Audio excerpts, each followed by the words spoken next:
మంది దేవుని మాటకు స్పందించే విధానం సరిగా ఉండట్లేదండి. They don't want to respond to gods. అది ఎవరికోలేండి, నాకు కాదులే, అంత సీరియస్గా తీసుకోవాలి, ఇంకా చాలా లైఫ్ ఉంది, ఇప్పుడే దేవుని వాక్యాన్ని బట్టి నా జీవితాన్ని నేను కట్టుకుంటే ఇంకా నాకు ఫ్రీడమ్ ఉండదు కదా.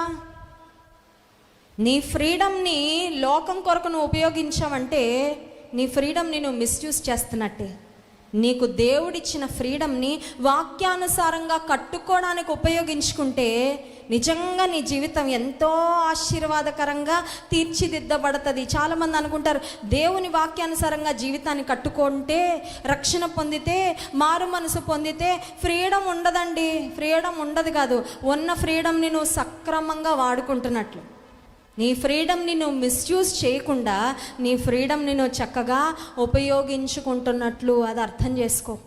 ప్రేమైన తమ్ముడు చెల్లి, నువ్వు రక్షణ పొందితే, బాప్తిస్మం తీసుకుంటే నీ కాళ్ళు చేతులు కట్టేసినట్టుండో, చెడు పనులు చేయడానికి నీ మనస్సు ప్రేరేపించదు. ప్రేరేపించినా నువ్వు వెళ్ళవు.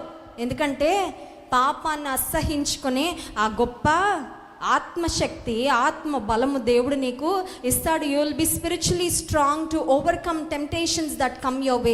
నీ మార్గంలో, నీ జీవితంలో నువ్వు ఎదుర్కొనే సమస్యలు, శోధనలు జయించడానికి నీకు కావలసిన శక్తిని దేవుడు దయచేస్తాడు.